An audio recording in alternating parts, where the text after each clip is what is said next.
Hiya, and welcome back to part 4 of the DVDVR March Madness 2016 bracket reveal.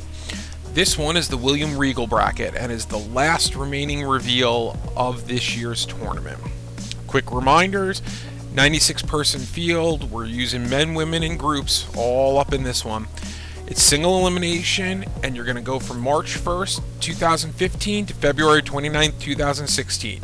Yeah, that extra day in February is still throwing me off too. So let's see who's the last remaining people in the field. We have Speedball Mike Bailey. Had a breakout year this year. A lot of people got to know him, especially for his appearance in Bola. Literally lives up to his name, as it does look like he probably snorted an 8-ball before every match. He's going to be taking on Suji Ishikawa. Yes, he's one half of the Twin Towers. No, not that Twin Towers. No, not those either. But obviously, since he's in Big Japan and All Japan, Dean will be his #1 fan. They'll face the winner of that matchup takes on AJ Styles, stupid gloves and all. AJ just recently debuted with WWE, but has pretty much worked everywhere this year and is going to have a strong case to take it all. The next matchup, Isami Kodaka. Pretty much, we're probably the only people who have heard of him and have watched even a single match. You'll need to change that before you vote. He'll take on The Miz. He's awesome. Pretty much the best heel the WWE has right now. Can you get over your bias and utter hatred in his punchable face to vote him on to the next round, where the winner would face Tomohiro Ishii? Speaking of punching people in the face, Ishii probably was voted most likely to punch you in the face in high school. Next matchup, Kari Hojo. Oh, so tiny, with an elbow drop that is so deadly. As you can see, she was the #1 person on the last 8 in, just barely missing the initial cut, but getting into the tournament after all. She takes on Trevor Lee from North Kakalaki, trained by the Hardys. Whether or not you hold that against him is a different story. He's working everywhere, even in feds that claim to still exist, but no one actually watches. The winner of that matchup will take on Chris Hero. This is where I would insert the Scott Steiner "he's fat" clip, but I don't have that kind of talent for this video. One of the best examples, sometimes it's better off that they don't stick around in the WWE and are making it on the independent scene. The next matchup, Asuka, aka Kana. All over the world, a lot of people just got to know her from her NXT time, but you'll want to check out her entire body of work. That's not a metaphor for anything. I actually mean her matches. She's going to take on Kushida, who, you know, the wonders of getting away from Alex Shelley, shows you what can happen in a year. And the winners of this match will take on Negro Casas, who, yes, is old enough to not only be your daddy and your uncle, he's going to be old enough to be your granddaddy and your granduncle. Next matchup, Jun Akiyama. Now we're really speaking about old. He's probably the last man standing, trying to keep together everything in his poor unwatched fed.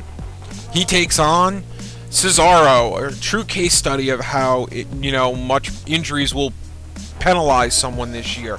Obviously a talented worker, but since he hasn't worked since November, is that going to be a hindrance to him? The winner will take on Rusev. Yeah, he rode that tank all the way back in March, Mania, and then a lot of people say he did nothing the rest of the year. But if we counted social media presence, he'd probably be a finalist. The next matchup, Rey Mysterio Jr. Talk about finally getting away from the WWE. Well, and a little bit from AAA too. But he had plenty of work. He'll be popping up all over your screen on Lucha Underground.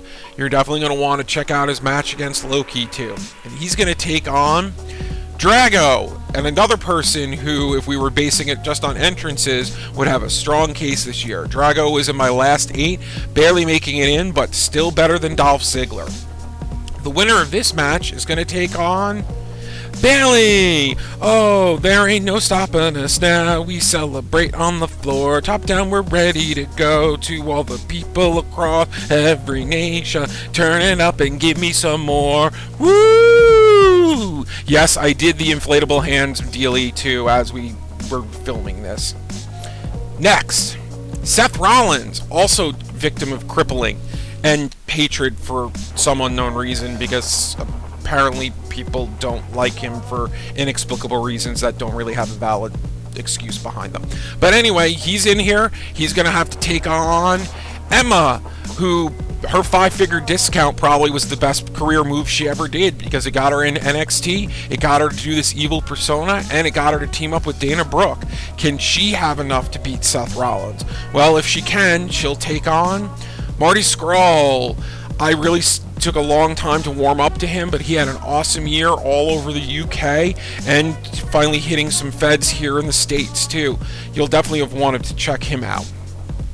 And then we have Chris Jericho, pretty much your embarrassing dad going out on Sundays and trying to relive his glory. But, you know, he can still deliver every once in a while. He's going to take on Pentagon Jr. As far as I know, no arms were broken during the making of this video, but that could change in the next minute. They will take on the Young Bucks. No, I am not. I have a line I will not cross, and Super Kick Party is it. But can they, you know, manage to go on past the second round, or are they going to find themselves bounced early? We'll have to see. And that's it. That's the entire bracket for this year. Hit us up at the normal locations. I hope you'd enjoy these, and make sure you participate in this year's tournament.